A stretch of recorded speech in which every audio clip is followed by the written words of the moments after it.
ये झूठ है कि अंग्रेजों ने लगान बढ़ाया, इसलिए लोगों को ये लगा कि ये राज हमारी सुन रहा है। 100 साल में पहली बार हो रहा था। बड़ी प्रॉब्लम हमारे यहाँ पे जानवर चोरी की थी, बच्चों को चोरी करते थे। अच्छा। हाँ, मुगल समय में बादशाह होता था, वो इस ट्रेड में ऑफिशियली शामिल होता था। ऐसे समय भी आते थे घोड़े की कीमत ज्यादा होती थी और स्लेव की कीमत कम होती थी। वेस्टर्न जमुना कनाल है, तो इसको उन्होंने चालू कराया। बंगाल में फेमाइन चल रहा था उस टाइम, जो पंजाब प्रोविंस थी, बम्पर प्रोड्यूस था। हाँ, 1857 की जनरेशन है, वो नहीं चाहते कि वो सिस्टम वापस आए। ये जितने लोग इस विद्रोह में खड़े हो रहे हैं, सारे के सारे वही थे जो कल तक बच्चों की ट्रेडिंग कराया करते। अंग्रेज जीत जरूर गया 1857 में, लेकिन वो टच एंड गो ही था। अवध का डाउनफॉल है वो 1857 से आप देख सकते हो, अवध बिहार का। पंजाब की राइज देख सकते हो 1857 ऑनवर्ड। 18वीं और 19वीं सदी में आर्टिजन क्लास जो थी, उनकी इकोनॉमिक स्टेटस फार्मर से बेटर था। हमने देखा पिछले वाले एपिसोड में कि किस तरीके से 18वीं शताब्दी में बहुत बुरा हाल था हरियाणा का, सब लोग परेशान थे।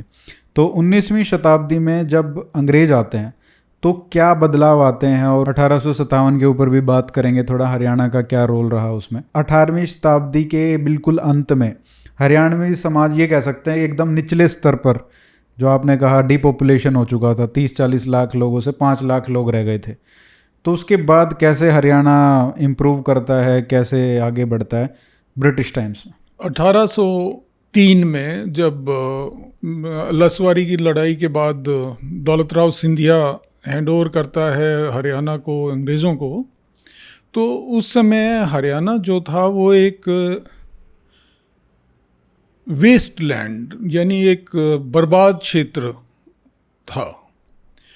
100 में से 25 गांव ही आबाद थे, 75 गांव खाली पड़े थे। इस समय पे जब अंग्रेज आता है तो वो उसका रिसेप्शन आम नागरिक के तरफ से अच्छा था।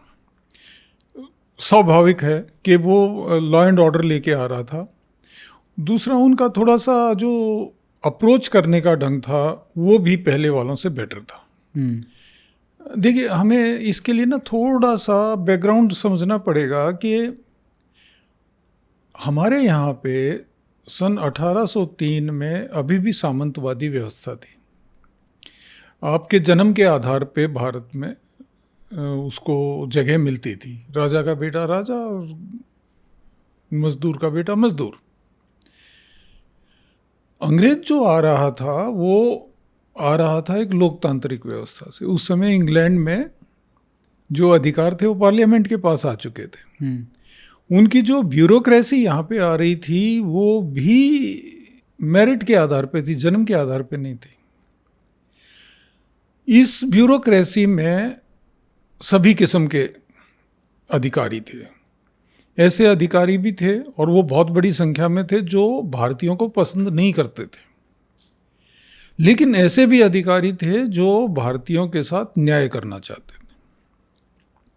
और जब अंग्रेज़ों की व्यवस्था हरियाणा में शुरू होती है तो कुछ ऐसा संयोग बनता है कि जो अधिकारी यहाँ पे आए उनका यहाँ के लोगों से एक लगाव बना। जैसे उस समय जो उनका पहला दूसरे नंबर पे रेजिडेंट था ऑस्ट्रेलॉनी के बाद, सेटॉन, वो एक बड़ा ईमानदार किस्म का व्यक्ति था जो लोगों के लिए अच्छा करना चाहता था। उसके जो मातहत थे, 5 मातहत, उनमें से 3 मातहत ऐसे थे, मेटकाफ, फ्रेजर और गार्डनर, जिन्होंने अपने लोकल जो हमारी भाषा सीखी, हमारे तौर तरीके अपनाए, बल्कि फ्रेजर ने तो शादी भी लोकल शादी भी की है। तो इन व्यक्तियों ने जो व्यवस्था लानी शुरू की उसके अंदर लोगों को उन्होंने साथ लिया। जैसे जब वो आए तो उन्होंने गांव इकट्ठे करके, गवांडों को इकट्ठे करके और उनके साथ एक समझौता किया कि भाई हम आपका जो है उसका आपके साथ हम न्याय करेंगे और आप उससे हम अपेक्षा करते हैं कि आप कानून व्यवस्था को ख़त्म नहीं करेंगे।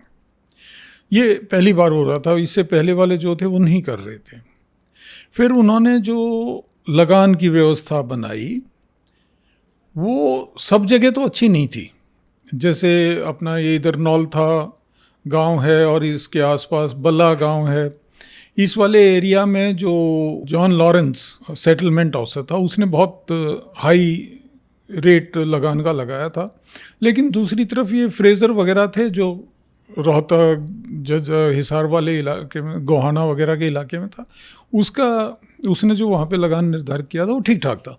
तो मोटे तौर पे ये है कि मोटे तौर पे लोग खुश हुए उनके आने से, और उन्होंने जो व्यवस्था कायम की वो लोगों से सहयोग के साथ की, तो इसलिए लोगों को ये लगा कि ये राज हमारी सुन रहा है। ये 100 साल में पहली बार हो रहा था। और लॉ एंड ऑर्डर का कैसे, मतलब वो भी चेंज हुआ? क्योंकि हाँ, पिछले सेंचुरी में तो हमने देखा कि पूरा लॉलेसनेस हो गया था। उन्होंने जो हमारी गांव की व्यवस्था थी ना उसको पकड़ा कि भाई इस व्यवस्था के तहत ही हम, तो जैसे एक बड़ी प्रॉब्लम क्या थी कि हमारे यहाँ पे जानवर की चोरी बहुत, क्योंकि जानवर बहुत पाले जाते थे, तो बड़ी प्रॉब्लम हमारे यहाँ पे जानवर चोरी की थी।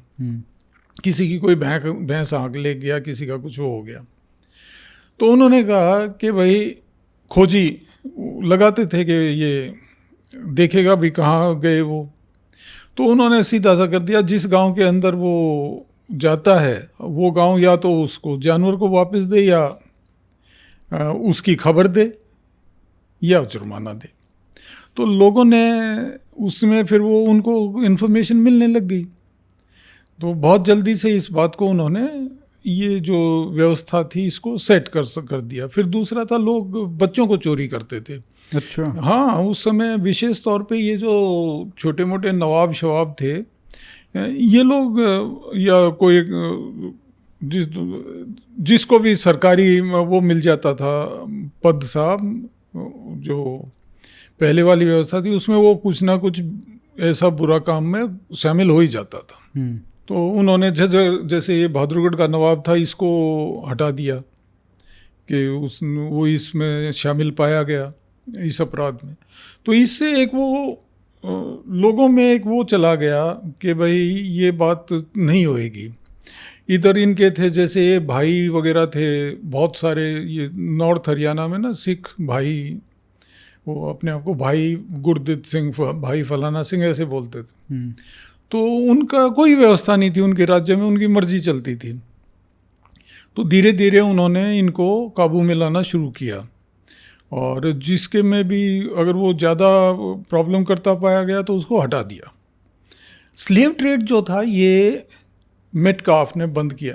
एक्चुअली स्लेव ट्रेड मुग़ल समय में जो बादशाह होता था वो इस ट्रेड में ऑफिशियली शामिल होता था। अच्छा। देखो, इस्लाम में स्लेव रखने की इजाज़त है, उसको मिसट्रीट करने का ये पाबंदी है कि भाई मिसट्रीट मत करो जैसा कि होता है, लेकिन स्लेव रखने की इजाज़त है। स्लेव ट्रेड जो था वो सदियों से चला आ रहा था। इनफैक्ट ऐसे समय भी आते थे बीच बीच में जब घोड़े की कीमत ज़्यादा होती थी और स्लेव की कीमत कम होती थी। ऐसा समय भी आ जाते थे, ख़ास तौर पे अकाल के दिनों में तो लोग बच्चे बेचने पे कॉमन था बाध्य हो जाएंगे। तो ये चलता आ रहा था। उसके बाद जब ईस्ट इंडिया कंपनी आई तो कई ब्रिटिश व्यापारी भी इसमें शामिल हुए, वो भी स्लेव ट्रेड में शामिल थे। और बाकी जगहों से भी वो वाइट स्लेव ट्रेड जैसे अफ्रीका वगैरह से चल रहा था। लेकिन 19वीं सदी शुरू होने तक एक इंग्लैंड के अंदर धारणा बन गई थी कि ये गलत बात है, और वो स्लेव ट्रेड को उन्होंने बंद किया था। लेकिन भारत में वो फिर भी चलता रहा था। हरियाणा, जिसको उस समय दिल्ली टेरिटरीज कहते थे, इसके ऊपर बंगाल वाले कानून लागू नहीं थे। तो बंगाल वाले कानूनों में स्लेव ट्रेड अलाउड था, लेकिन यहाँ पे मेटकाफ जब रेजिडेंट बना तो उसने स्लेव ट्रेड बंद कर दिया। और जैसा मैंने बताया, बहादुरगढ़ का नवाब हटाया था उन्होंने, वो बच्चों को चोरी करके बेचने के आरोप में। तो ये कदम अंग्रेज़ों ने लिया। तो ये कुछ ऐसे कंबाइंड इम्पैक्ट उसका ये रहा कि कुछ ही सालों में एक अच्छी उन्होंने कानून व्यवस्था भी ठीक कर दी, लगान का भी एक सिस्टम बना दिया। और लगान का जो वो चार्ज कर रहे थे, ये झूठ है कि अंग्रेज़ों ने लगान बढ़ाया। सच्चाई ये है, सन 1600 में मुगल बादशाह के पास 19 करोड़ का लगान वो लेता था कुल मिला के पूरे मुगल साम्राज्य से, जो सन 1700 में बढ़ के हो गया था 43 करोड़। अंग्रेज ने 1883 में 24 करोड़ लगान लिया है, तो ये तो कम हुआ है। तो और अगर आप इसको परचेजिंग पावर पैरिटी के हिसाब से देखो तो जो अकबर के टाइम पे लगान था उसका 1/3 ये लोग ले रहे थे।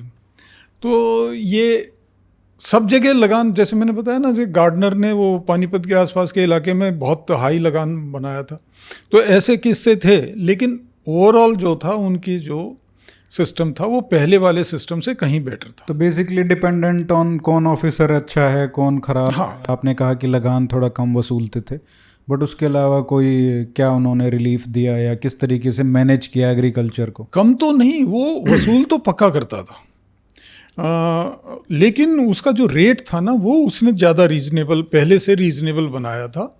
दूसरी बात, सबसे बड़ी बात क्या हुई कि व्यवस्था कायम हो गई ना, तो लोग वापस आने लग गए, फिर वो अपना काम पे ध्यान देने लग गए। पहले तो उनको जब खेत में काम कर रहे थे तो भी पहरेदार खड़े करने पड़ा करते, अब वो बात खत्म हो गई, तो उससे पैदावार बढ़ने लग गई, लोग शांत होने लग गए, समाज में शांति आने लग गई, अपराध कम होने लग गया, वो पशु चुराने वाला काम पे काबू आ गया। तो लोगों को ये डर नहीं रहा कि अगर मेरे पशु चरने गए हुए हैं और मैंने उस दिन बाई चांस बच्चे को ही भेज दिया तो कहीं कोई पशु नहीं हाँक ले जाएगा। तो इस सारी बातों से ना समाज के अंदर एक इकोनॉमिक प्रोग्रेस जो कहते हैं ना, जिसके लिए पीसफुल एनवायरनमेंट जरूरी है, वो आ गई। इरिगेशन का जहाँ तक सवाल है, उन्होंने शुरू में तो पहले 20 साल तो कुछ ज़्यादा नहीं हुआ, लेकिन उन्होंने ये जो वेस्टर्न जमुना कनाल है ये बंद हो गई थी। ये लगभग 1750 के आसपास इसमें पानी बहना बंद हो गया था, तो इसको उन्होंने चालू कराया। लगभग 1824 में ये दोबारा बहनी शुरू हो गई। फिर इन्होंने इसको एक्सटेंड किया, जैसे जो बुटाना से जो आती थी इधर गोहाना की तरफ, इसको रोहतक। जैसे जो लोग नहीं जानते क्या है western Jamuna canal? Western Jamuna canal जो है ये शुरू में बनी थी फिरोज शाह तुगलक के समय में। उसने भारत में जब राज स्थापित किया तो सबसे पहले उसने राजधानी बनाई थी हिसार में। उसकी सबसे बड़ी प्रॉब्लम थी पानी की। तो एक नदी है जिसका प्रवाह पहले से ही होता रहा है कि अपना इधर तक आती थी, वो लगभग जींद से थोड़ा आगे जाके ख़त्म हो जाती थी।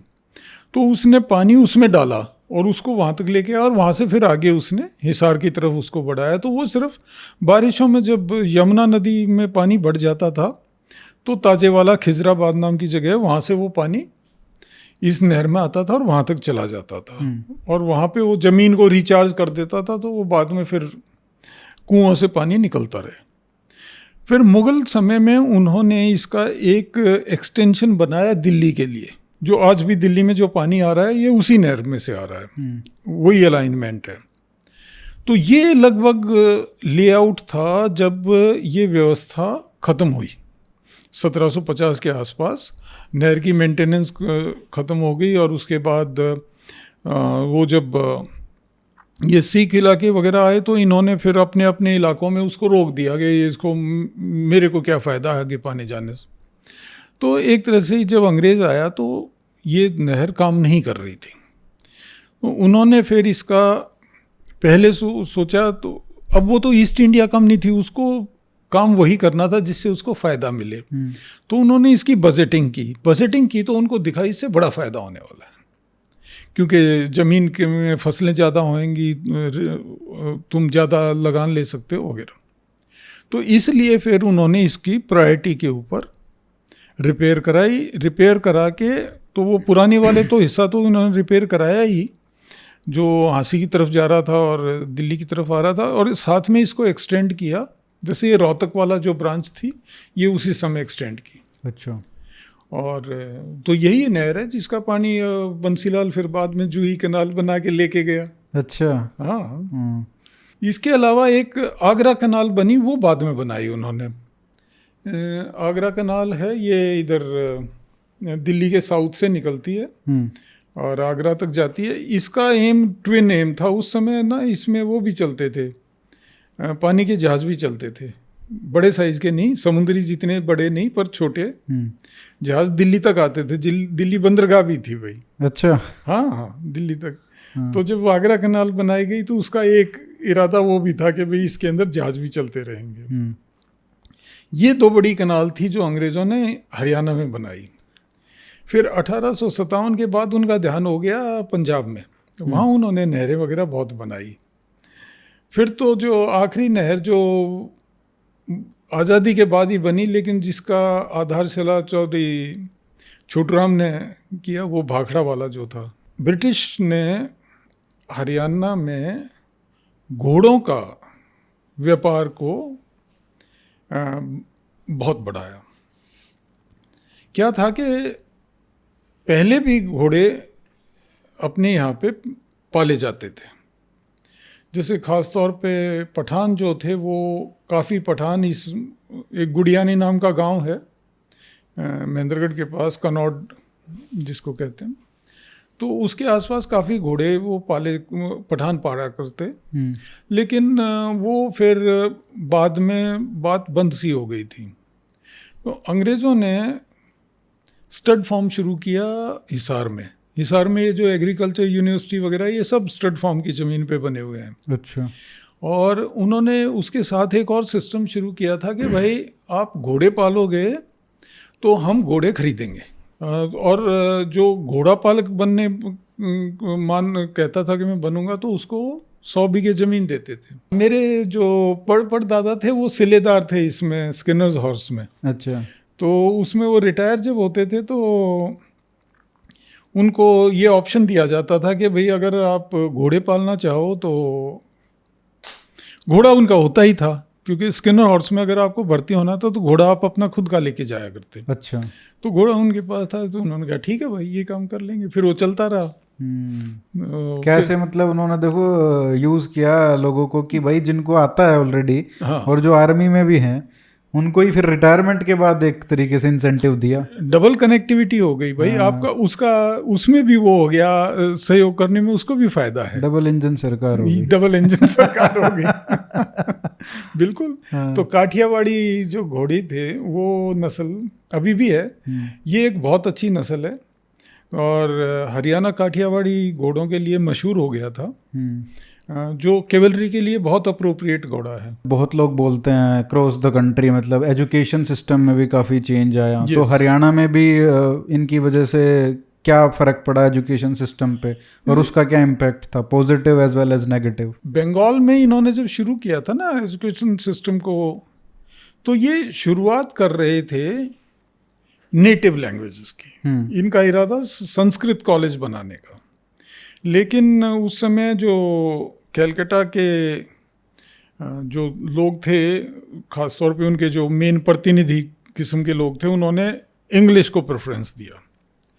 लेकिन जब उनका ये इधर वाले हिस्से पे, जिसको यूनाइटेड प्रोविंस कहा जाता था और उसका हम भी हिस्सा थे उस समय, यहाँ पे आए तो एक डिबेट हुई और उन्होंने डिसाइड किया कि नहीं, इंग्लिश को महत्व देने के बजाय शुरू वाली एजुकेशन नेटिव लैंग्वेज में होनी चाहिए।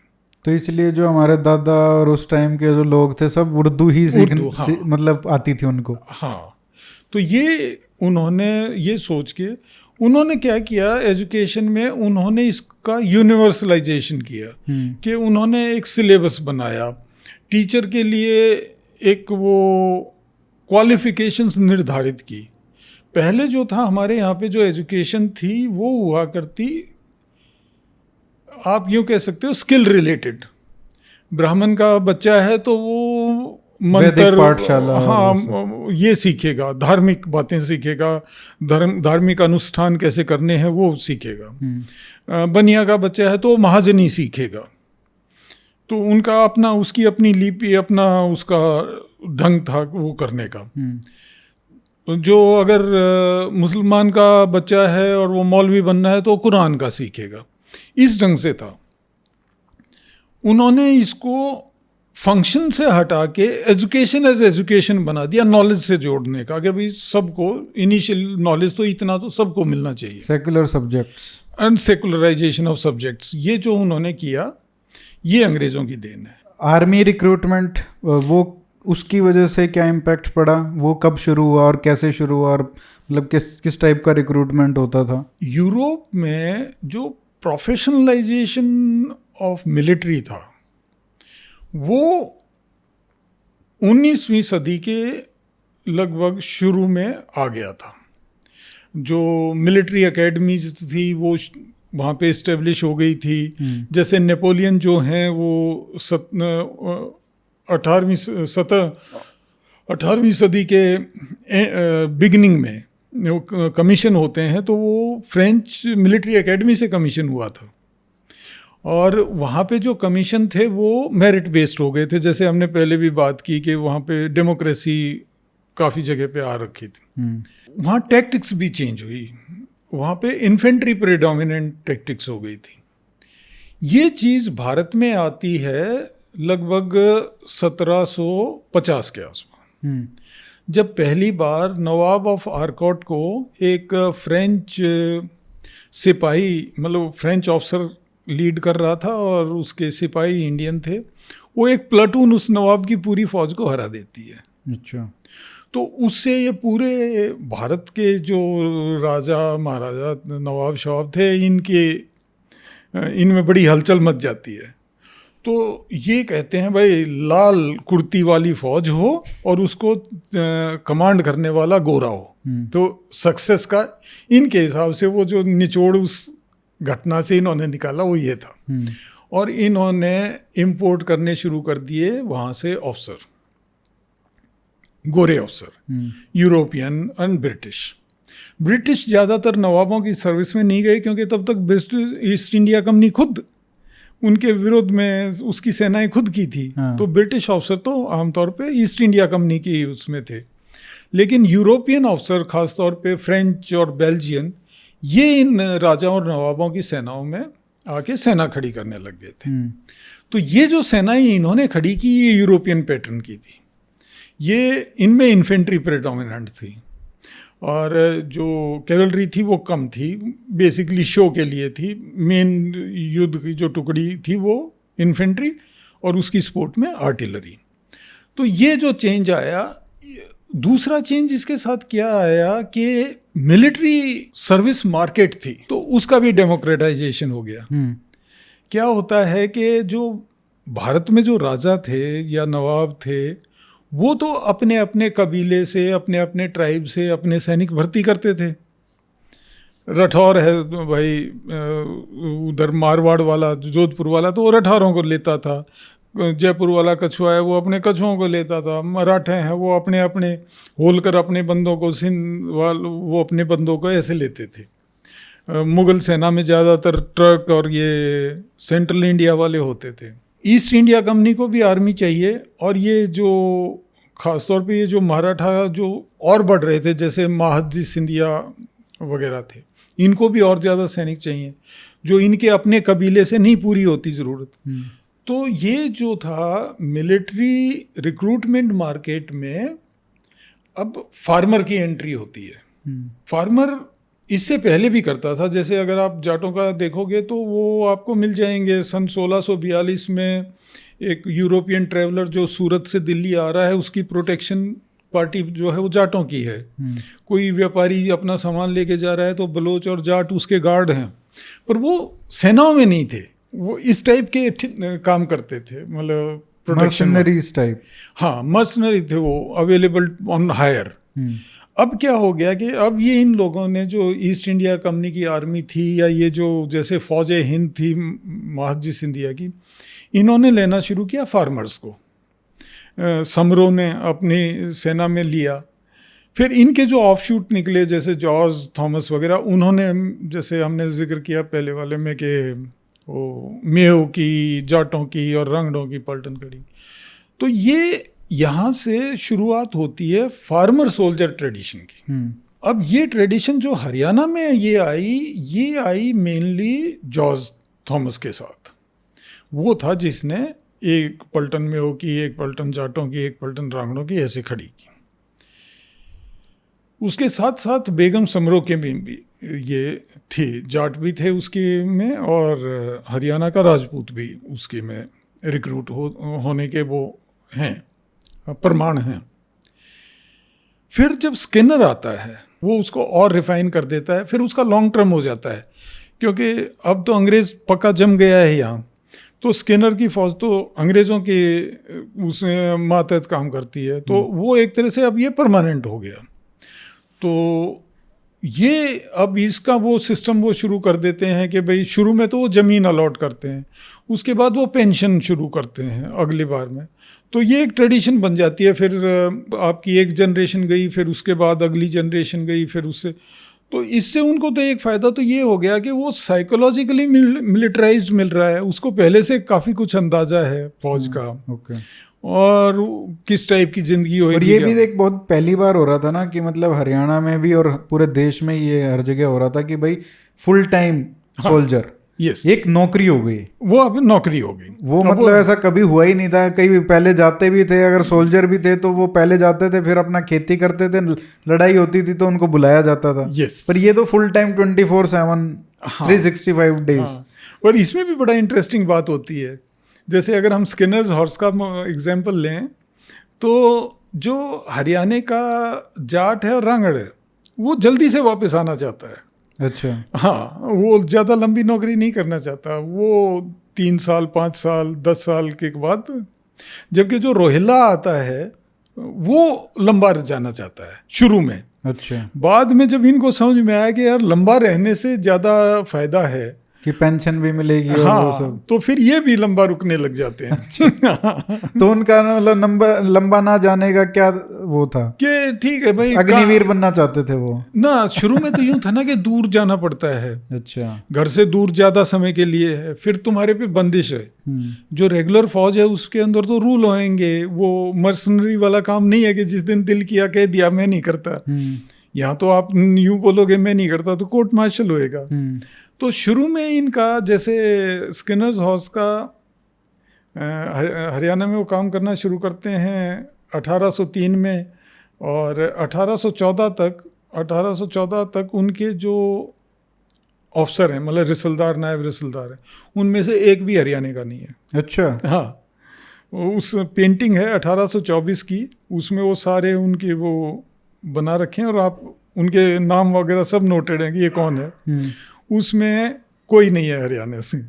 लेकिन उसके बाद जो हैं वो फिर ये लोग उसमें आने लगते हैं, फिर इनकी और यूनिटें खड़ी होने लग जाती हैं रेगुलर आर्मी में भी। कितना बड़ा एक्सटेंट पे वो हायर कर रहे थे? मान लो 1824 में आप कह रहे हो कि ऑफिसर्स नहीं थे, बट मान लो 100 साल बाद की हम बात कर रहे हैं, पूरे पीरियड की बात कर रहे हैं कि 1900 तक आते आते कितना एक्सटेंसिव हो गया था ये रिक्रूटमेंट और लोगों नहीं, उसके बाद ना 1843 जो है वो एक वाटरशेड टाइम आता है। अच्छा, 39 1839 फर्स्ट अफगान वॉर। तो ये जो थे हमारे पूर्वज, उनका वहाँ पे परफॉर्मेंस बहुत बढ़िया रहता है। ओके, तो उसके बाद ये जो रेगुलर यूनिट्स हैं इनके अंदर इनकी भर्ती खुल जाती है। और जो जिस पीरियड की आप बात कर रहे हो 1883-84, उस तक आते आते तो रिक्रूटमेंट इतनी ज़्यादा है कि आप यूँ मानिए कि 1909-10 आते आते रोहतक ज़िले का जितना ज़मीन का लगान है उतनी ही पे और पेंशन है फ़ौज की उस रोहतक ज़िले के लोगों की। तो इतना इसका कंट्रीब्यूशन, तो लगभग हर गांव में भर भर के भर्तियां हो रही। हाँ सर, एक जो हमने फेनोमेना देखा पिछले वाले शताब्दी में वो ये था कि पूरा डेवस्टेशन जो हुआ हरियाणा में, उसका एक बहुत बड़ा कारण था फेमाइन्स, अकाल पड़ना। उसका एक मेन कारण ये भी था कि भाई कोई स्टेट सपोर्ट था ही नहीं। तो क्या अंग्रेजों ने कुछ अलग किया? क्योंकि फेमाइन्स तो 19th सेंचुरी में भी बहुत आए, तो इस बार क्या स्टेट की तरफ से क्या चेंज था? पहले क्या था, मुगल पीरियड में ये जो फेमाइन रिलीफ थी ना, वो थी चैरिटी। ओके, उन्होंने एक फेमाइन रिलीफ एक्ट बनाया जिसके तहत उन्होंने जो डीसी था उसको इंचार्ज बनाया, और उसकी शर्तें निर्धारित कर दी कि अगर ये शर्तें पूरी हो जाती हैं तो वो जो डीसी है उसको ये अधिकार है कि वो इस एरिया को फेमाइन ग्रस्त यानी अकाल ग्रस्त घोषित कर दे। और एक बार जब अगर वो इलाका अकाल ग्रस्त घोषित हो गया तो सरकार को ABCD ये काम करने पड़ेंगे। उनको पशुओं का चारा पहुंचाना पड़ेगा, उनको लोगों के लिए अनाज पहुंचाना पड़ेगा, चाहे वो अनाज काम के बदले में दें। तो पब्लिक वर्क्स के साथ उसको जोड़ दिया कि लोगों से सड़कें बनवाई जाएंगी या धानों की सफाई कराई जाएगी, नहरों की। लेकिन एक वो फेमाइन रिलीफ अकाल सहायता का वो सिस्टम उन्होंने खड़ा कर दिया। दूसरा उन्होंने जो लॉन्ग टर्म में बात की वो थी इनकी एक स्टडी शुरू की कि क्यों हो रहा है। हमारे यहाँ पे फेमाइन्स जो थे वो ज़्यादातर थे फेलियर ऑफ डिस्ट्रीब्यूशन। ऐसा नहीं था कि पूरे देश में एक अकाल पड़ता हो, ऐसे बहुत रेयर चांस है। इनफैक्ट मैं तो कहूँगा कि शायद एक भी ऐसा चांस हमें नहीं मिलेगा इतिहास में जिसमें पूरा भारत एक अकाल से ग्रस्त हो जाए। अकाल होते थे लोकलाइज्ड कि किसी एरिया में मॉनसून फेल हो गई, इस ढंग से। जैसे आप एग्जांपल लो बंगाल फेमाइन जिसका बहुत जिक्र होता है, तो वो जब बंगाल में फेमाइन चल रहा था उस टाइम जो पंजाब प्रोविंस थी उसके अंदर बम्पर प्रोड्यूस था। हाँ, रेलवे की लाइन से भी फ़ायदा हुआ, वो बिछने से भी एक फ़ायदा हुआ। लेकिन उन्होंने इसको एक स्टडी भी किया और उसके हिसाब से फिर उन्होंने ग्रेन रिजर्व्स बनाने शुरू कर दिए ताकि ज़रूरत पड़ने पे वो डिस्ट्रीब्यूट किया जा सके। फिर अकाल के साथ जुड़ा होता था महामारी। ये एक नेचुरल सा फिनोमेना है कि जब अकाल ख़त्म होगा तो वो महामारी उसके बाद शुरू होनी ही है, क्योंकि लोगों का इम्यूनिटी कमज़ोर हो जाती है, उनका जो सिस्टम है दवा दारू के वो वीक हो जाते हैं, तो महामारी शुरू हो जाती है। और ख़ास तौर पे उस समय ये हैजा वगैरह इस टाइप की बीमारियां ज़्यादा होती। तो उसका उन्होंने जो वैक्सीनेशन वगैरह के सिस्टम शुरू किए, वो जो थे वो सारे as a famine and epidemic relief measures उन्होंने एज अ पॉलिसी शुरू किए। उन्होंने जिम्मेवारी ली इस बात की कि हाँ हम लोगों को रिलीफ देंगे। 1803 और 1900 के बीच में पॉपुलेशन बढ़ती है, लेकिन अगर आप ये जब सेंसस जो शुरू होती है ना 83 से, तो आप देखोगे कि नेक्स्ट सेंसस में पॉपुलेशन डाउन हो रही है, अगली सेंसस में फिर बढ़ रही है। तो ये था उनका फेमाइन का असर कि ये पॉलिसी उन्होंने बना ली थी अंग्रेज़ों ने, वो सारा काम था, लेकिन उनके पास साधन इतने नहीं थे कि वो स्टेट का सेटअप इतना स्ट्रांग नहीं हुआ था, इतना स्ट्रांग नहीं हुआ था। तो इसलिए इसके कारण इम्पैक्ट आ रहा था पॉपुलेशन पे, डेथ्स हो रही थी कंपेयर टू पहले जो 18वीं सदी में हो रहा था उसके कंपैरिजन में कम असर हो रहा था, लेकिन असर हो रहा था। और हमारे यहाँ पे क्या है ना कि हम लोग बैठे हैं वाटरशेड पे।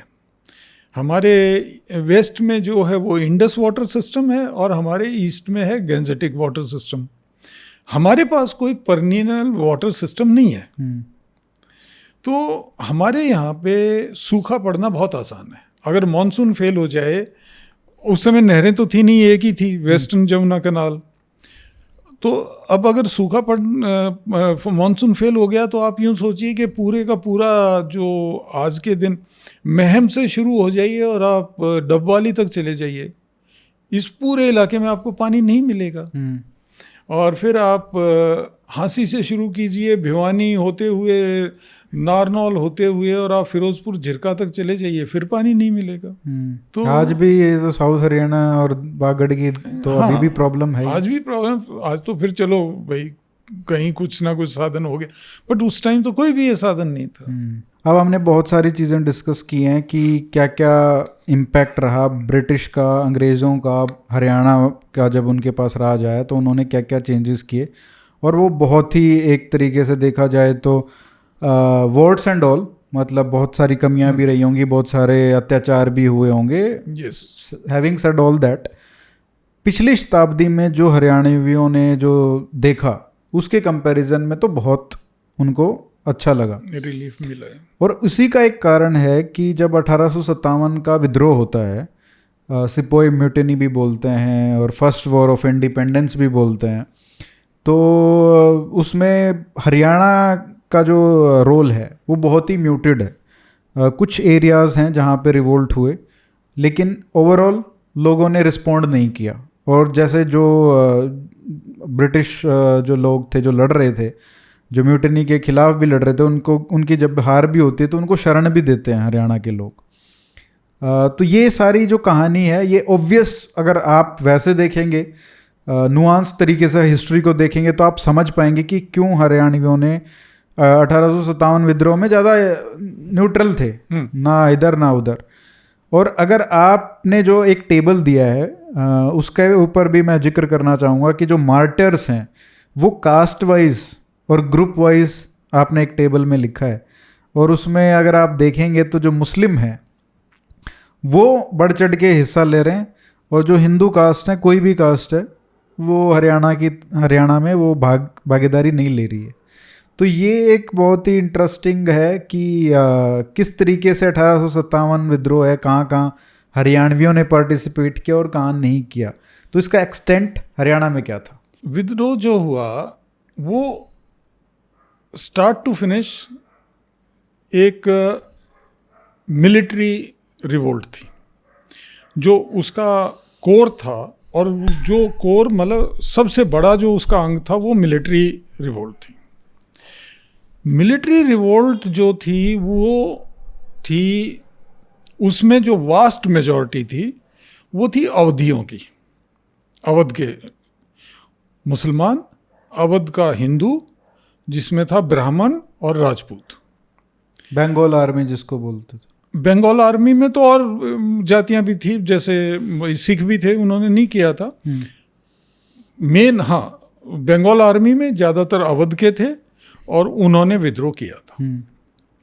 इसीलिए जब विद्रोह बाद में जो शुरू होने के 1-2 महीने के बाद अवध में ये एक पॉपुलर मूवमेंट था। अवध में जेन्युइनली हर कदम पे अंग्रेज़ों को उसका विरोध का सामना करना पड़ा था, क्योंकि उन्हीं के तो बेटे थे जो लड़ रहे थे, तो वो सारे के सारे देहात भी वहाँ पे अंग्रेज़ों के खिलाफ खड़ा हुआ था। बाकी जगहों पे जो विद्रोह है वो इतना नहीं था जितना अवध में था।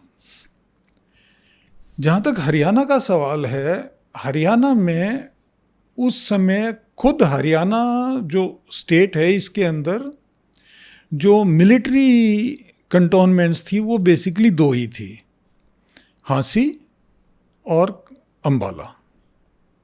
अंबाला के अंदर जो यूनिटें थी वो अंग्रेज़ों ने जल्दी से कंट्रोल कर ली थी, 5th नेटिव इन्फेंट्री और 60th नेटिव इन्फेंट्री। हांसी में 2 यूनिटें थी, एक तो जो स्किनर हॉर्स था उसका जो हेडक्वार्टर एलिमेंट था वो वहाँ पे था। स्किनर हॉर्स का मेन एलिमेंट तो उधर था नॉर्थ वेस्ट फ्रंटियर पे, अफ़गानिस्तान बॉर्डर पे, पर उसका जो हेडक्वार्टर एलिमेंट था वो यहाँ था, वो विद्रोह करता है। और एक हरियाणा लाइट इन्फेंट्री थी जिसके अंदर मिक्स था, कुछ लोग पूर्वीय भी थे, कुछ लोग हरियाणवी भी थे, उसने विद्रोह किया है। विद्रोह करके ये यूनिटें चली गई दिल्ली।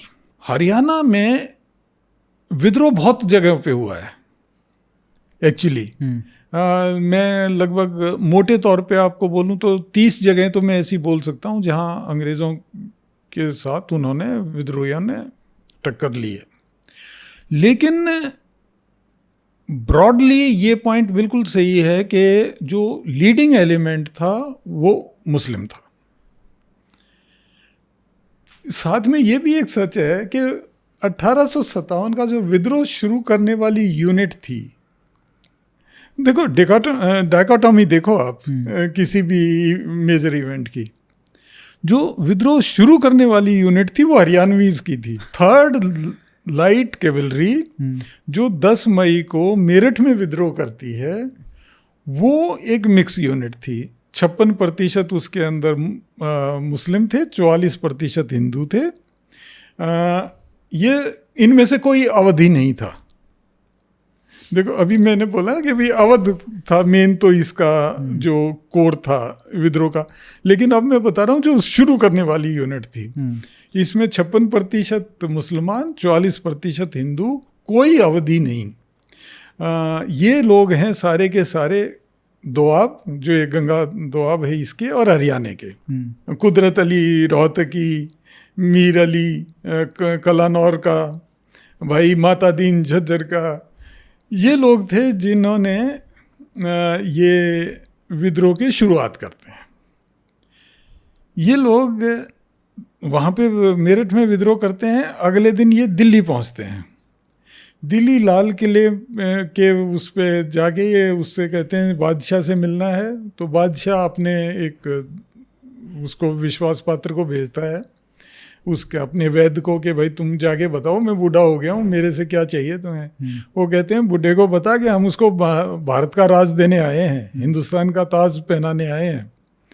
तो ये विद्रोह शुरू कराते हैं। उसके बाद ये अगले दिन बिजवासन के पास ये गुड़गांव का जो डीसी था वो इनके विरोध में आता है, उसको हराते हैं।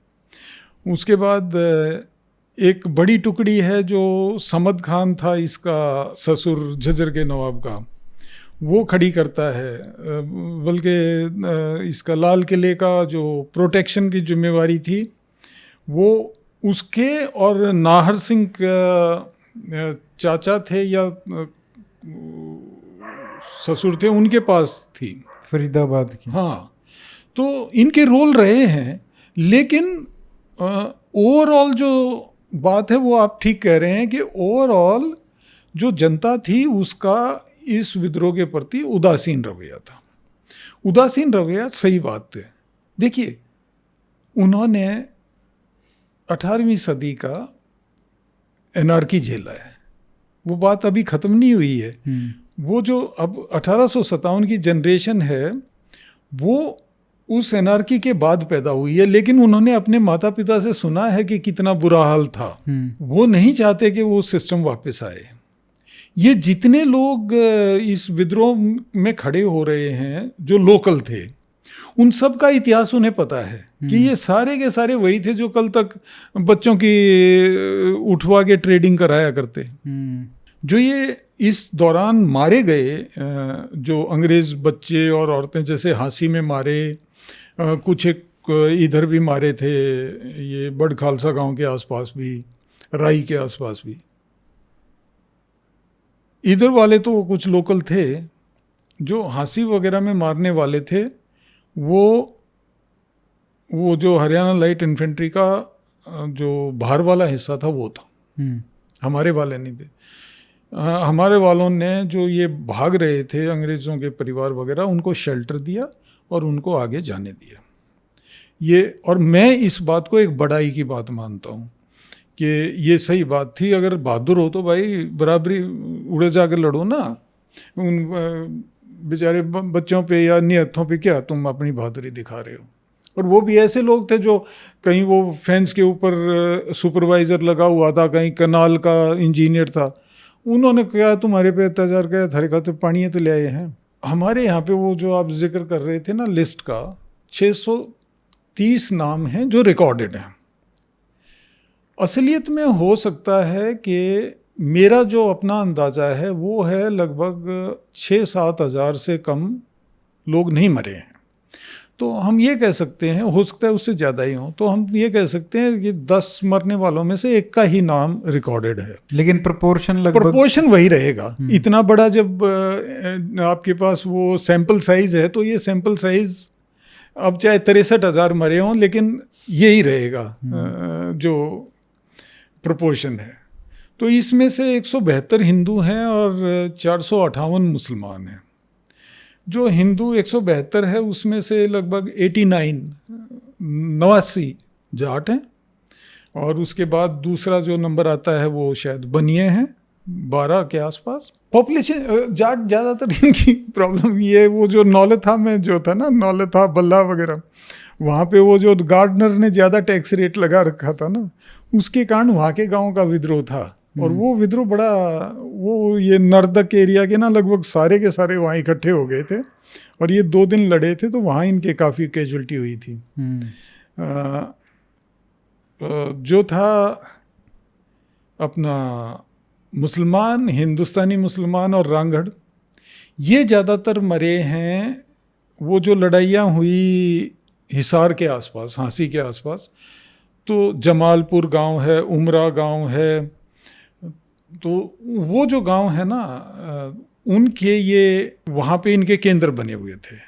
ये जो उधर से भी विद्रोह करके पंजाब से आए थे, जो हमारे मतलब थे, तो वो हमारे इलाके से जो रिक्रूट हो रखे थे, जैसे 14th लाइट कैवलरी में था, 10th में था, वो लोग वापस, वो विद्रोह उन यूनिटों में हुआ तो वापस आ गए थे अपने अपने गांव में।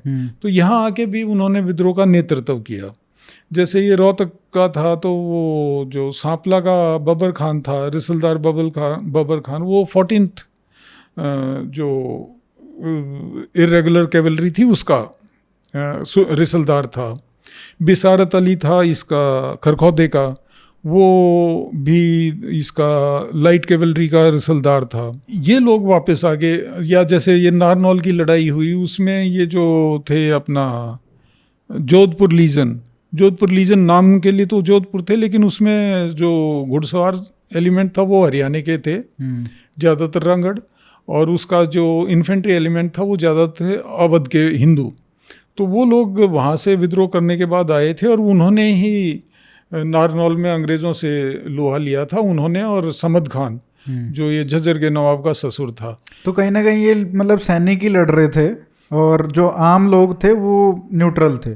ज़्यादातर, ये आप सही कह सकते हो कि ज़्यादातर लोग न्यूट्रल थे, और इसी कारण से बहुत सारे लोगों को उसके खास तौर पे जिन्होंने ये अंग्रेज़ स्त्रियों को और बच्चों को भागने में, छुपाने वगैरह मदद की, उन्होंने फिर इनाम भी मिले। अच्छा, ये जो साउथ हरियाणा में तो काफ़ी सेलिब्रेट किया जाता है 1857 क्रांति के, जो वहाँ पे काफ़ी पार्टिसिपेशन हुआ था। क्या रोल था साउथ हरियाणा का इसमें? उस समय जो सबसे बड़ा नेटिव स्टेट था वो था झज्जर का नवाब जो था वो यंग था, लेकिन वो इनकॉम्पिटेंट था, वो लड़बड़ नहीं सकता था। उसके जो ससुर था वो एक कॉम्पिटेंट सोल्जर था। तो बादशाह ने इससे मांगा था कि भाई तुम हिस्सा लो। तो इन्होंने शायद अपनी एक नीति के तहत ये किया था कि भाई वो नवाब तो न्यूट्रल सा बैठा रहेगा और ससुर करेगा। तो जो झज्जर से ये टुकड़ी लेके गए थे, कोई लगभग 400 घुड़सवार थे उसमें, उन्होंने दिल्ली में हिस्सा लिया था लड़ाई में। बादली की सराय की लड़ाई में भी हिस्सा लिया है, उसका रिकॉर्ड है। ये मतलब समयपुर बादली, हाँ, है ना, अलीपुर बादली जिसको कहते हैं। पीपल थला की जो सराय है उस पर लड़ाई हुई थी, तो उसमें इसने हिस्सा लिया था। रिज के ऊपर जो एक हमला हुआ था उसमें भी अब्दुल समद खान इसका नाम था, उसने हिस्सा लिया था। लेकिन सितंबर में जब कब्जा हो गया दिल्ली पे अंग्रेज़ों का, तो ये लोग वहाँ से सारे जो विद्रोही थे निकल गए, अपने अपने एरिया में चले गए। तो ये आ जाता है झज्जर। अक्टूबर में जो एक शॉवर्स नाम का ऑफिसर था, उसके नीचे एक कॉलम भेजा जाता है जो इस साउथ हरियाणा गुड़गांव से शुरू होके और रेवाड़ी होते हुए वो जाता है। तो यहाँ पे कोई उसका मुकाबला नहीं करता है, और ये नवाब भी 17 नवंबर को सरेंडर कर देता है उसको, इधर छुजकवास और झज्जर के बीच सी में।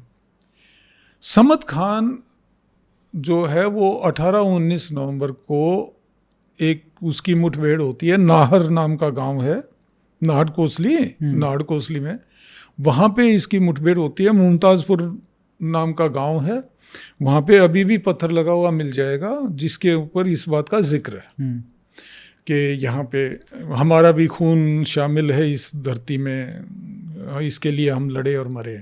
जो नारनौल कनौड जिसको महेंद्रगढ़ कहते हैं, ये एरिया भी उस टाइम नवाब का ही था। तो ये समद खान वहाँ से नाहर में से हटके फिर ये चला जाता है नारनौल। कनौड पे अंग्रेज़ों ने तब तक कब्जा कर लिया था। तो अब जो 20 नवंबर को हालत ये हो गई, 20 अक्टूबर को हालत ये हो गई थी कि कनौड के ऊपर अंग्रेज़ों का कब्जा है और नारनौल में ये समद खान है। मैं जो भी बात बता रहा हूँ वो ऑफिशियल रिकॉर्ड्स के आधार पे बता रहा हूँ, वो नहीं कि ओके पे किसी ने बोल दिया। तो अब ये दोनों बराबर से के हैं, ना तो समद खान कनौज को अंग्रेज़ों से छीन सकता है, ना ही अंग्रेज़ इसको नारनौल से हटा सकते हैं। तो एक नया कॉलम दिल्ली से भेजा जाता है गेरार्ड के नीचे, गेरार्ड नाम लेफ्टिनेंट कर्नल गेरार्ड के नीचे, कि भाई जाके इनको टैकल करो। जब तक गेरार्ड वहाँ पहुँचता है तब तक ये जो जोधपुर लीजन है जो आ रही है उधर से अरनीपुरा से, माउंट आबू के पास है, वहाँ से चलते हुए रास्ते में इनकी कई जगह भिड़ंत होती है। जयपुर के राजा की सेना की टुकड़ी से भी इनकी भिड़ंत होती है, उनको ये हरा देते हैं। ये लोग आके मिल जाते हैं समद खान से नारनौल में। तो लगभग 8-9 नवंबर को ये दोनों नारनौल में इकट्ठे हो जाते हैं। इधर गेरार्ड, अंग्रेज़ों को जब ये पता लगता है कि भाई ये जोधपुर लीजन भी वहाँ आ गई है, तो वो गेरार्ड को जो पहले उनका एम था सीधा नारनौल पे हमला कराने का, वो अब उसको पहले भेजते हैं कनौज। और इधर जो वॉन कॉटलैंड नाम का उनका जनरल था जिसने हिसार भिवानी इलाके को कब्जा किया था, उससे, क्योंकि वो इलाका अब शांत है, तो उससे भी उसके एक बड़े हिस्से को वो कहते हैं तो गेरार्ड को दे दे। तो इस तरह से ये 3 अंग्रेज़ों की टुकड़ियाँ इकट्ठी हो जाती है। एक गेरार्ड जो खुद दिल्ली से लेके आया है, एक जो कनौज में बैठी थी, और एक जो वॉन कॉटलैंड से आ गई है। ये सारे कनौज में इकट्ठे होते हैं 15 नवंबर को। 16 नवंबर को ये नारनौल के तरफ एडवांस करते हैं, और वहाँ पे इनका जो पहली भिड़ंत होती है वो होती है नसीबपुर नाम के एक गांव के पास, जो नारनौल से थोड़ा पहले आता है अगर आप महेंद्रगढ़ की तरफ से नारनौल जा रहे हो तो उसमें जो अपने विद्रोही थे वो अच्छा काम करते हैं, लेकिन आउटकम ये है कि उनको पीछे हटना पड़ता है। फिर एक छलक नाला है जो आजकल तो उसको नाला ही कहते हैं, नारनौल के बीच जाता है, उसका नाम वैसे छलक है। उसके ऊपर इनका जो मेन डिफेंस था इन्होंने वो ले रखा था विद्रोहियों ने। तो उसके ऊपर फिर लड़ाई होती है, वो पूरा दिन देर शाम तक वो लड़ाई चलती है, लेकिन आखिर में अंग्रेज़ प्रिवेल कर जाते हैं। गेरार्ड इस लड़ाई में मारा जाता है। ये लड़ाई बड़ी स्ट्रांग हुई थी, इसके अंदर अंग्रेज़ एक विक्टोरिया क्रॉस भी देते हैं, तो उससे अंदाज़ा है कि काफ़ी तगड़ी लड़ाई हुई। अगले दिन फिर वहाँ से ये जो उस रात को अपना जोधपुर लीजन वाले हैं, इनका जो इन्फेंट्री एलिमेंट है वो जो अवधी सैनिकों का था वो इधर से निकल जाता है और अलवर के थ्रू होते हुए पलवल के पास से यमुना पार कर जाता है। समद खान है वो इधर से निकल जाता है, आगरा के पास उसका खबर मिलती है, और आखिरी खबर उसकी मार्च 58 में खड़ी नदी नाम की जगह है इधर दोआब में, वहाँ की लड़ाई में वो हिस्सा लेता है। उसके बाद उसका जिक्र नहीं है। ये जो बाकी जो जोधपुर लीजन के सैनिक आए थे वो अपने अपने घरों में बिखर जाते हैं। उनको कुछ को बाद में जब विद्रोह को अंग्रेज़ काबू कर लेते हैं तो उनको पकड़ के घरों से फांसी वासी भी दी थी। तो ये तो है जो साउथ हरियाणा का तथ्यों के आधार पे ये है। अच्छा, इसका इम्पैक्ट क्या होता है? 1857 का जो विद्रोह हुआ उसके बाद दबा दिया अंग्रेज़ों ने, तो वो किस तरीके से रिस्पॉन्ड करते हैं? पॉजिटिव रिवॉर्ड भी देते हैं, या हरियाणा को किस तरीके से देखते हैं, और क्या ट्रीटमेंट होता है उसके बाद 1857 से? क्योंकि अब कंपनी रूल ख़त्म हो चुका है, अब पूरा क्राउन रूल आ चुका है, तो उसके बाद 1900 तक, मतलब शताब्दी के अंत तक क्या चेंजेस आते हैं, पॉजिटिव नेगेटिव? पहली बात तो अंग्रेज़ क्या करता है कि वो यूनाइटेड प्रोविंस को तोड़ देता है। यमुना से वेस्ट वाले इलाका को वो पंजाब प्रोविंस बना देता है। शायद इसका एक कारण ये रहा है कि उनको ये लगता था कि हरियाणा में 1857 में काफ़ी जो डिस्टर्बेंसेस रही थी, बहुत जगह पे विद्रोह हुआ था, तो इसको अगर हम एक एरिया जिसकी ज़्यादातर पॉपुलेशन प्रो ब्रिटिश है तो उसके साथ रखने से हम इनको कंट्रोल कर लेंगे। दूसरी चीज़ वो क्या करते हैं कि जो हमारे गांव थे, जैसे हमने पहले जिक्र किया ना कि वो हर एक गांव अपना डिफेंसेस तैयार रखता था, वो डिफेंसेस उन्होंने तोड़वा दिए। तीसरी बात, उन्होंने लोगों को हथियार रखना बंद करा दिया। ये जो लाइसेंसिंग का सिस्टम आया है, हथियार रखने के लिए लाइसेंस चाहिए, ये वहीं से आता है। उससे पहले आपको हथियार रखने की स्वतंत्रता थी। तो आई थिंक वो तो अक्रॉस द कंट्री उन्होंने डिसआर्म कर दिया पॉपुलेशन को। पॉपुलेशन को डिसआर्म करने के लिए उन्होंने ये कंडीशन लगा दी कि सिर्फ लाइसेंस्ड वेपन ही आएंगे। दूसरा उनका एक असर ये हुआ, सबसे बड़ा जो असर हुआ वो ये हुआ कि उनकी जो रिफॉर्मिस्ट जील थी ना, जो सुधारवादी उनके अंदर आकांक्षा थी, इच्छा, वो दब गई। अंग्रेज जीत जरूर गया 1857 में, लेकिन वो टच एंड गो ही था। मतलब अगर विद्रोहियों के पास एक भी लीडर ढंग का होता तो अंग्रेज गया था, क्योंकि जो सैनिक था वो बड़ी बहादुरी से लड़ा था, लेकिन उसका नेतृत्व नहीं था, कोऑर्डिनेशन भी नहीं था, कुछ नहीं था। ऐसे ही आपस में बस अपने विद्रोह कर दिया और लड़ रहे हैं बस। हाँ, अपनी वीरता दिखा रहे हैं। वो था।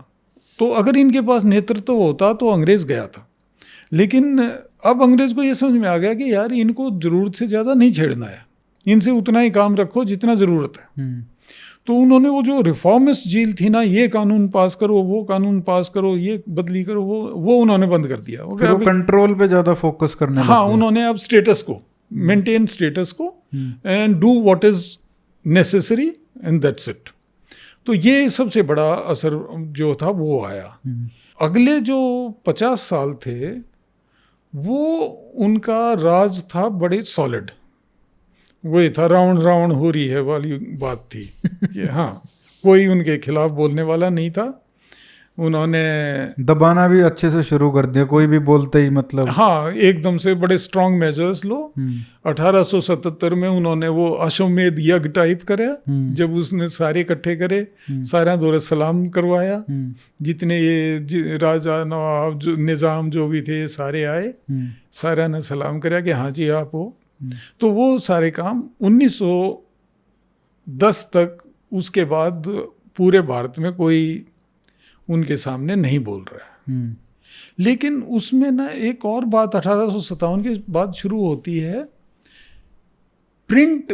ये सी आजकल सोशल मीडिया का जमाना है, आज के दिन हर कोई वो बन गया है, मतलब उसका पॉइंट ऑफ व्यू है वो डाल सकता है। प्रिंट ने लगभग ऐसा ही काम कर दिया था, लेकिन फर्क ये था कि प्रिंट ने वो काम किया था जिनके पास साधन थे उनके लिए, जो ऑलरेडी जिनके पास नॉलेज थी और वो अपनी बातों को प्रिंट करा के और बहुत सारे लोगों में बांट सकते थे, अपने विचारों को बहुत सारे लोगों में पहुंचा सकते थे। तो ये क्रांति थी जो उस टाइम आ रही थी। अब इससे क्या हो गया कि 1857 के बाद ये जो क्लीवेज आती है, हिंदू मुसलमान, जो आर्य समाज वर्सेस सिख, ये वाली सारी जो हैं, ये सब जड़ें आप इस जगह पे देखोगे। अब वो अपने अपने विचारों को उन्हें फैलाने का साधन मिल गए हैं, और फ्रीडम भी मिल गई जो पहले मतलब नहीं भी होती थी। वो फ्रीडम मिल गई। प्रेस फ्रीडम एक्ट वगैरह मेटकाफे पहले ही ले आया था। प्रेस फ्रीडम एक्ट तो एक्चुअली मेटकाफे पहले ही ले आया था। लेकिन अब ये जो था कि ये, और अंग्रेजों ने इसकी तरफ ध्यान देना छोड़ दिया कि जब तक ये एक दूसरे से लड़ रहे हैं लड़ने दो। हाँ, मतलब जब तक हमको कुछ नहीं बोलते तो हाँ, वो अपना हिंदू मुसलमान किए जा रहे हैं, सिख हिंदू किए जा रहे हैं, करने दो, हमें क्या प्रॉब्लम। तो इससे ना एक वो आइडेंटिटी फॉर्मेशन शुरू हो जाता है, religious identity formation, regional identity formation, ये सब आप देखोगे वहाँ पे जा रहा है। 1857 के बाद की डेवलपमेंट्स हैं ये। इकोनॉमिक प्रोग्रेस नहीं हुई एक तरह से ना, एक्चुअली अगले 50 साल कोई विशेष चेंजेस आप नहीं देखते हो। अपने हरियाणा के इलाके का तो जहाँ तक संबंध है, पंजाब में देखते हो, वो एक तरह से you can say loyalty bonus जो है वो मिलता है उन लोगों को। अवध के लोगों को बहुत बड़ा नुकसान होता है। उनके जो सबसे बड़ा उनका इकोनॉमिक एडवांटेज जो था वो फौज की नौकरी, अब वो पंजाबियों को मिल रही है। फौज की नौकरी शिफ्ट हो गई है, अवध वालों को उन्होंने लेना बंद कर दिया है। तो एक्चुअली जो अवध का डाउनफॉल है वो 1857 से आप देख सकते हो, अवध बिहार का। पंजाब की राइज देख सकते हो 1857 ऑनवर्ड्स, और हरियाणा का स्ट्रगल सा देख सकते हो हम। वहीं पे खड़ा है। हाँ, मेरे ख्याल से 1857 से लेकर 1857 तक तो ठीक ठाक रहा, लेकिन उसके बाद न्यूट्रल सा ही था, मतलब ना ज़्यादा खराब ना ज़्यादा अच्छा। हाँ, बट फिर जो 1966 तक ऐसे ही रहता है, जब फिर तक ऐसे। पंजाब के साथ जुड़ा रहता है हाँ, तो एक तरीके से सेकंड क्लास टाइप का। हाँ, कोई विशेष वो नहीं था, बस बीच में वो सर साहब सर छुटराम आते हैं, तो वो 1937 से लेके और 44 वाला जो पीरियड है उसके अंदर होता है। बट वो भी तो एक तरीके से मतलब ऐसा हरियाणा का वो नहीं है कॉन्शियसनेस, उनका भी ये है कि यूनाइटेड पंजाब वाला, जिसमें आप हाँ, तरीके से आप पूरा मुसलमान भी हैं उसमें, हिंदू भी हैं और सिख भी इक्वल मेजर में। बिल्कुल। एक्चुअली ये बड़ा मज़ेदार बात है। इसका एक और दूसरा रूप ये है कि और जो उनका सबसे बड़ा कंट्रीब्यूशन था भाखड़ा नंगल, उसका तो फायदा ही नहीं हुआ कुछ। हमें तो नहीं हुआ, क्योंकि उसके हाँ, बाद वो उनका वो तो पंजाब को ही हो गया। हाँ, अनटाइमली डेथ हो गई, वो सारा पानी फिर उन्होंने घुमा दिया। हाँ, लेकिन वैसे भी आप देखो तो मुझे ना बड़ा ट्रेजिक हीरो लगता है सर छुटराम। 90% जनता जो है वो डायरेक्टली या इनडायरेक्टली कृषि पे डिपेंडेंट है, 62% तो डायरेक्टली डिपेंडेंट है। वो इन लोगों के लिए काम करते हैं, वो इन लोगों के लिए पॉलिसीज बनाते हैं, कानून बनाते हैं, ऐसी पॉलिसीज ऐसे कानून बनाते हैं जिससे अक्रॉस द बोर्ड फायदा होता है। अहीर को भी उतना ही फायदा हो रहा है, जाट को भी उतना ही फायदा हो रहा है, सिख को भी उतना ही फायदा हो रहा है, और उधर रचना दुआ में बैठे अरैन को भी उतना ही फायदा हो रहा है।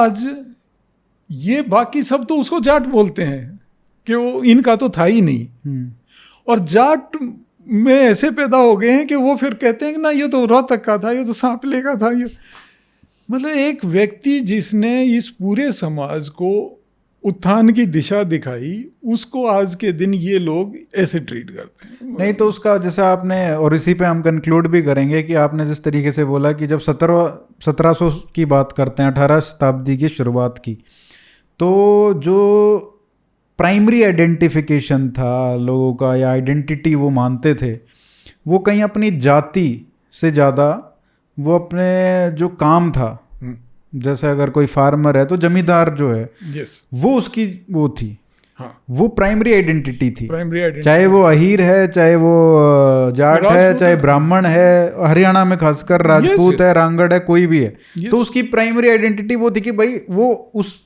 वैल्यूज पे लेकिन 1857 के बाद जैसे आपने कहा रिलीजियस कास्ट सेंसस भी शुरू हो गया था, और कुछ कास्ट का प्रोमिनेंटली जिस तरीके से रिक्रूटमेंट हुआ तो उनको प्रोग्रेस मिली, तो ऑब्वियसली एक फ्रिक्शन भी आया सोसाइटी में। और बहुत सारे कास्ट के ऊपर जो लोग आ रहे थे नए नए, और क्योंकि डिस्क्रिमिनेशन एटलीस्ट उस लेवल पे ख़त्म हो गया था, क्योंकि यहाँ पे पावर नहीं थी, पावर ब्रिटिश के पास थी, तो बहुत सारी फॉल्ट लाइंस थी। तो एक तरीके से 20वीं शताब्दी के आसपास आते आते 20वीं शताब्दी के शुरुआत में अगर हम बात करें तो वो कास्ट फिर भी मतलब उतना नहीं हुआ था, लेकिन अब तो पूरा ये लोग वही देखते हैं कि ये बढ़ता जा रहा है। मैंने एक्चुअली अपनी बुक में इस बात का मतलब अभी तो ये हाल है, आपने तो मैं इंटरप्ट कर रहा हूँ, बट अगर हमारे जो बचपन की बात करें जब हम स्कूल में थे और आज जो बच्चे स्कूल में हैं, उसमें बहुत दिन रात का अंतर है। जो हीरोज़ थे मतलब जो सब कास्ट न्यूट्रल हीरोज़ को पढ़ाया जाता था और माँ बाप भी वही सिखाते थे, आजकल के अगर बच्चों को आप बात करो तो उनके तो कास्ट कॉन्शियसनेस जो है वो बहुत ज़्यादा है, और जो हीरोज़ हम मतलब पले बड़े हैं जिनको देख के उसमें कास्ट तो नहीं देखते थे, लेकिन आज तो मतलब अपने हीरोज़ को तो चलो सेलिब्रेट करना है, लेकिन दूसरे वाले को भी, दूसरे कैसे हो गए, मतलब वो तो एक दूसरा कहना ही एक गलत है, बहुत गलत बात। तो ये एक चेंज है, बहुत रेडिकल चेंज आया है। पॉलिटिकल क्लास है अपनी, इसने एक पॉलिटिक्स ऑफ विक्टिमहुड शुरू किया है। कांग्रेस से शुरू होता है ये, और ये फिर चलता ही आ रहा है। वो कोशिश करते थे अपनी सारी गलतियां अंग्रेज़ों पे डालने की। आज का सारी गलतियां हो सकता है नेहरू पे डाल रहा हो, लेकिन बात वही विक्टिमहुड की है। और अब हर कोई विक्टिम है। ये कह रहा है मेरे साथ ना, मैं तो पता नहीं कहाँ पहुंच जाता, इस पड़ोसी ने नहीं पहुंचने दिया। जैसे मैं अपनी किताब में, इसमें बुक में मैंने ये एनालाइज किया है कि एक्चुअली बोथ 18वीं और 19वीं सदी में आर्टिजन क्लास जो थी, उनकी इकोनॉमिक स्टेटस फार्मर से बेटर था, क्योंकि उनको मिलता था जो labour rate, going labour rate है, और वो अपना कहीं पे भी ले जा सकते थे। ये फार्मर वहीं पे बंधा हुआ था, और इसकी जो पैदावार थी वो फैमिन्स पे से इम्पैक्ट होती थी, मॉनसून फेलियर्स। तो actually it's a established fact, ये एक तथ्य है कि जो आर्टिजन क्लासेस थी, स्पेशली जैसे कारपेंटर्स हैं या सुनार है या लोहार है, इनसे फार्मर ये बेटर ऑफ थे। वो तो आज भी है सर। अगर आप वेल से इवेल्युएट करो, हाँ, जो आज मतलब शहरों में, मोस्टली शहरों में ही होते हैं, कारपेंटर है या प्लम्बर है, उनका वो जितना कमाते हैं, ये जो गांव में बैठा किसान है वो नहीं कमा रहा है उतना।